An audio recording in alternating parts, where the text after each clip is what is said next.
Welcome to Golden Mastermind Seminars Radio with your host, Jeffrey Combs. Jeffrey Combs, president and founder, Golden Mastermind Seminars Incorporated, in royal blue today. That is the color of the polo today, and right there is the gold. I love to deliver gold. Gold is one of my favorite colors. Gold nuggets. I live in gold country in Stockton, California. Gold was discovered in Sutter Creek, about 40 miles from my house. So if you've ever been in this area, you definitely want to go to some of the small gold towns in California. The name of my corporation is Golden Mastermind Seminars Incorporated, and I came up with that term after this right here, the golden rule. That is correct. This is a golden ruler. And Matt, good to see you this afternoon. Jennifer Doyle Brady, good to see you this afternoon. Tracy Calvert, how are you, Tracy? Good to see you this afternoon. I'll be delivering some gold nuggets with a golden rule. So welcome to today's Facebook Live, Golden Mastermind Seminars Incorporated. And speaking of gold, oh my God, this book has gold nuggets in it. This is advanced David Hawkins. I mean, this is after, that book was produced after Hawkins died, and the content in there is absolutely gold. Hawkins has really, really advanced content in there on acceptance. For those, I see that Matt, Jennifer, Tracy, all three of you are very, very evolved and advanced. It's content that would be absolutely in alignment with you. His content on acceptance.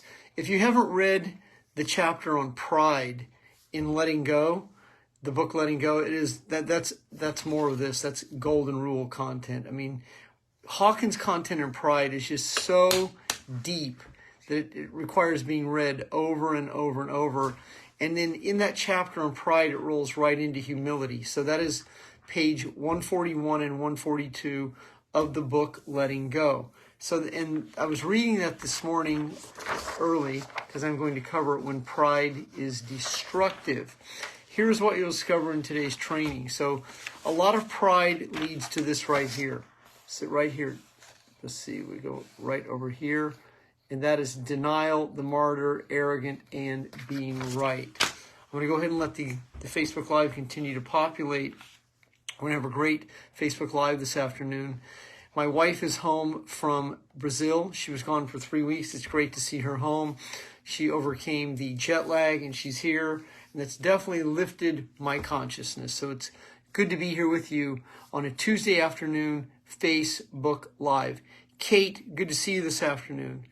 Kate Beekler, La Barbera, good to see you this afternoon. I believe in San Jose, California. Jennifer, good to see you. Tracy and Matt. Topic for today's Facebook Live, when pride is destructive.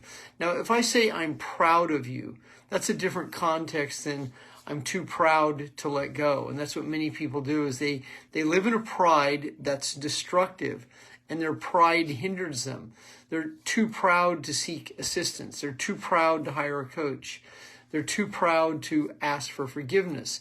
This is where pride becomes destructive, because there's also a level of pride that many people live in that transmutes from denial, from being arrogant, from being a martyr, and from especially being right.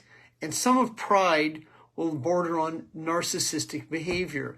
It's not uncommon for me to be coaching a woman and then ask them, if they're in a court case, in a divorce case, and ask them, is your husband defending himself? And they go, oh my God, how did you know that? Well, I have a lot of history of coaching women married to narcissists, or vice versa, or a woman going through a divorce with a narcissist, or it can be a man, but oftentimes the narcissist will defend themselves because they're too proud to hire an attorney, because no one knows as much as they do. They know more than the system. And this is how many people are, is they're so prideful that they won't let their guard down. They won't let their ego down. And this can be a great hindrance to many people when it comes to being successful. And they come from the my way or the highway situation. And many people are too proud to be humble. And in that pride of not being able to be humble, then they can't make amends. They're also not able to ask for forgiveness. because that would somehow lower their standards, or that's part of the story that they say. How many of you grew up with one of these people that if you're in a family that the family is too proud to tell you they love you because they're afraid that it's going to make you feel selfish, or it's going to make you get a big head? Or how many of you have had someone tell you to come off your high horse, or to stop dreaming big, because they didn't want you to have that feeling, and their own pride of being a noble struggler, they don't want other people to succeed. And so if you grow up in this type of environment, it can definitely hinder and or limit you. Michael Stroop, good to see you this afternoon. Michael, congratulations on your accomplishments. The topic for today's Facebook Live is right here. It is when pride is destructive. Pride is the ego, the lower self, that continues to hold on to a set of circumstances and feelings to protect the lower self, to stay in that low energy, in that low transmutation. So when I'm covering content regarding energy, it's the energy that I'm covering is called logorhythmic, and that's the energy that transmutes from our emotional state. And the emotional state of pride is a very low energy. It's in the anger family. So if you're in pride, that's anger, hate, resentment, disappointment, frustration, and rage. And then pride is in the middle of that. And that's where pride is associated with anger, because the person doesn't want to let go of the ego. The person that's in that pride doesn't want to let go. So the content today is gold. And this is from the Golden Rule. Napoleon Hill had one of his companies called Golden Rule Industries of America, and that is how he came up with golden. Then mastermind was another one of his terms, mastermind alliance, one or more of like mind coming together for a common cause. And as you begin to have a better understanding of cause and effect, so the events that shape your feelings will create the effects. Pride is one of those effects. And the term too proud to beg, well, there's the context of that is too proud to ask is what it really means. And that happens to many people. They're too proud to ask for insight, wisdom, or advice. And then they intellectualize it by saying things like, I don't want to bother you. I don't want to take your time. And that also is where pride can hinder you, and it also shows up in selling. People are uncomfortable with asking for a commitment, asking for the order, asking for the business, asking for the outcome, because they live in that state of pride of not wanting to let go. So here's point number 2 on this right here. That would be constantly on the defense. So pride shows up also in sensitive and defensiveness. A large percent of the world is very sensitive and defensive, and they see things as criticism. Even the term constructive criticism is a contradiction, because criticism is constructive.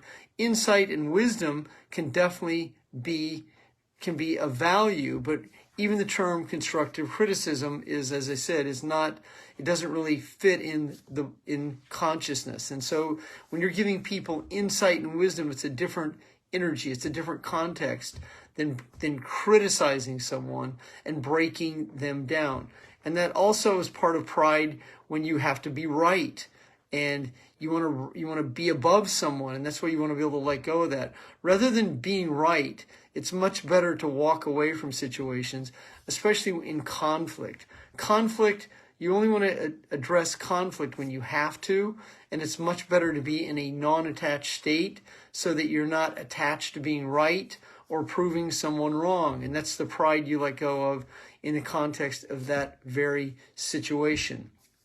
And if you grew up with defensive parents, codependent parents, angry parents, brothers and sisters who are very sensitive and defensive, well, that means that they can't receive the insight, they can't receive the wisdom, and they will also hold on to that pride and not be able to let go. And it's a very common commonality in our society today. So the more you understand that you can separate the feelings from the events that shape them, so that you are not the mind-body connection to the events that shape the feelings. And letting go of being sensitive and defensive is a major accomplishment and asset, because it changes how protected you feel and how sensitive that you are. And as you begin to let go of that, it completely opens up the algorithmic energy and the transmutation, because you can't be in the energy of love when you're sensitive and defensive. And so this is how people get their feelings hurt. This is how they attract rejection. And this is how they say, I got gaslighted, I got ghosted. And well, when a prospect doesn't get back to you, or someone that you're seeking to have a date with doesn't get back to you, that doesn't mean they're rejecting you. It means they're not interested, or it means whatever it means. And you don't want to make it mean anything more than it is. It means they're not interested, or whatever the reason is, let it go. I recently had someone go through a couple of days with me, or I'm going to hire you, I'm going to do this, I'm going to follow through, and then the person just disappeared. Well, I didn't turn it into, oh my God, did I do something wrong? I can't believe this. The person lied to me. That is a story. And so that's pride, because the ego wants to be right. But when you can be in a non-attached state and you can let go, then that is gold. And that is one of the golden rules. So this is my Rensenhouse Electric Supply Company from Kansas City, Missouri, from 1985. Mr. Rensenhouse, John Rensenhouse, gave this to me, a Stanford grad, and that is a golden rule. And do unto others is, the golden rule. So I love to live by the golden rule. And so as you start to live in that state of that yin and that yang of letting go and being able to be an ambassador of love and consciousness and joy and bliss, you'll begin to attract your reality at a higher algorithmic frequency, and that is the term algorithmic energy. That is the term that is associated in consciousness with attraction. And that algorithmic frequency that you transmute from, in a relaxed state, from joy, from bliss, from service, from value, and you don't have an agenda, and you're not trying to get over, or you're not trying to get something, then it becomes much more organic, and people want to join you, they want to buy from you, they want to mentor with you, they want to follow you, they want to read your content. I mean, that in that state of power versus force, you're not coming from pride, you're coming from service and value. And then the connections and the collaborations become in a much more relaxed state. And the more that you can be and stay in that energy, you'll attract your reality, people and situations that are aligning with you, because these are the people who will believe what you believe. And that is how you create cultures and teams of people, rather than going out and trying to get a big ticket customer or trying to get a big teammate. And so when you move beyond the try, which is force, and get, which is force, and you operate in an organic state of energy, it's amazing what begins to show up. Beth, good to see you this afternoon. So pride can also lead to not letting go. This is number 3 right here, and this is what many people do, is they're too proud to let go. Because letting go would contradict the payoff. When you're addicted to the payoff, and the payoff is 2 words that very few people understand, but the payoff means that recreate the same situation to fulfill the same set of feelings, to create the same situation, and then create complaints about the situation, and then be in a state of wonderment. I can't believe this is happening to me. This doesn't make sense. I should be further along. That's all the pride factor. I should be further along. I can't believe I'm here. And then that's the jealousy and the envy that comes out of pride. And too proud to do what's required to let go. Too proud to go to a 12-step meeting. That was me. I was too proud to go to a 12-step meeting because my ego said, those are Christians and I'm not an addict. Now, when I get ordered there by the courts for my multiple transgressions, for DUIs, public intoxications, all the other situations, hit and runs that I would get into, pathological lying, I would go there in complete force, and my pride would not allow me to hear the message because I was clearly better than these people. And that's the judgment of pride that many people hold on to. And you'll encounter this in partners sometimes that you're divorcing or letting go of in a business or a team, and they'll hold on to their pride and they'll make false accusations about you, or they'll single you out and tell them, and they'll use narcissistic terms and traits like you always, you never, you always do this to me and you never do this for me. And that becomes the ultimatum that a narcissist who lives in acute pride holds on to. And it's going to be your responsibility not to be seduced by these people into, or baited, or trapped into a conversation. And you don't want to try and win the battle with these people. These are the people that in non-attachment you let go of easily and effortlessly. These are the people who want to drag you into court, make you wrong, hold on to situations, and punish you for their own hate. And as you grasp this, these people who live in this false sense of pride and ego, that, yes, that's right, Tracy. Tracy just said it. She said, bless and release. That's my exceptional client, Tracy Calvert, and friend who's also a woman of influence and affluence, who I highly endorse. Tom Fogarty, good to see you this afternoon, Tom. Bob Campbell, good to see you, my brother. Bob, I'm honored you're joining me this afternoon because I know that you were out there doing what a good man does who has to do what he has to do. Let's look at number 4. This is the key point here. Pride can lead to rock bottom. That was me. My pride took me straight to rock bottom. It's a very overrated place to be. There's no value in being at rock bottom, and you don't get any greater lessons at rock bottom than you do by letting go easily and effortlessly. Now, here's how pride also operates. I do my best when my back's against the wall. That is the most overrated statement that an addict will state because they actually believe that. So, what I'm going to do is I'm going to put myself where I don't have any money left. And then when I don't have any money left, then I'm going to perform admirably. No, I'm going to have the ball on the 99-yard line with a minute to go, and that's when I'm going to perform my best. Actually, you perform your best and produce your best in a relaxed body, not in a fight or flight state. There are certain people who can perform admirably under pressure in sporting events and situations like this. But in life, you don't want to have to live day to day like that. When duty calls, that's a good asset that you can rise to the occasion. But rising to the occasion every day is not a recipe for peace. That's a recipe for a lot of fight or flight and anxious, wasted energy. You want to operate in a very relaxed body, transmuting feelings of love, joy, bliss, being productive, living in the solution, and letting go of anxiety about the outcomes that haven't happened, while you're focused on being your best self, putting yourself in a position to attract others who believe what you believe. Number 5 right here is when you realize pride hurts. Pride hurts you and it hurts other people. It alienates other people from being around you because your ego is bigger than your bank account.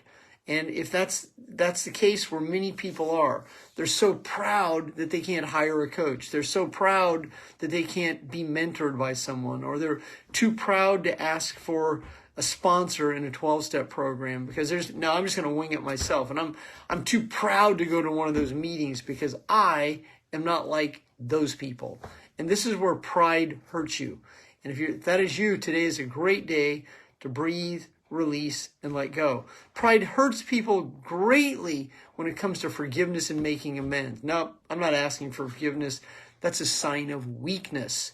And so many people confuse the term surrender in consciousness. Surrender doesn't mean you wave the white flag. Surrender means, in our context, that you are letting go of the pride you've held on to so that you can be your best self and create relationships and make amends and ask for forgiveness and forgive yourself for all the situations that you've been through. And that's a key point because many people have challenges forgiving themselves and for what they've done. The ego wants to live in shame and hold on to the shame and create the payoff of not being good enough. And then that allows them to avoid the responsibility of changing. And this isn't crazy. This is what many people say. That's crazy. No, it's not crazy. It's real. It's as real as it gets. And when pride hurts is when you know it's time to let go. Number 7, the acceptance process. This book right here is this, gold. This book right here absolutely is gold because it has a chapter on acceptance, and I highly recommend it.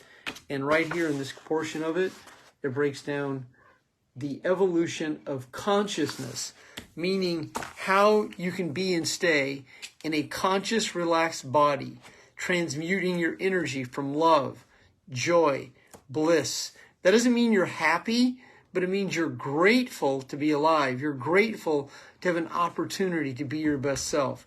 And in that state of energy, no matter what you are going through, a job transition, a career transition, a divorce, a lawsuit, the loss of a loved one, any multitude of situations, that you can operate in a non-attached state and still be able to produce and relax and have space for others in your life without being overwhelmed in anxiety, fear, and doubt. And as you begin to master your emotions, it will be amazing on what begins to show up for you in your enterprises, your business, your life, your relationships, because you deserve the best. The acceptance process is number 6. And this is another key place here. The acceptance process. I mean, this right here. When you accept where you are, who you are, you've moved into a state of honesty. And in that state of honesty, you have moved past this right here, denial. When you move into rigorous honesty, you become completely honest with who you are, where you are.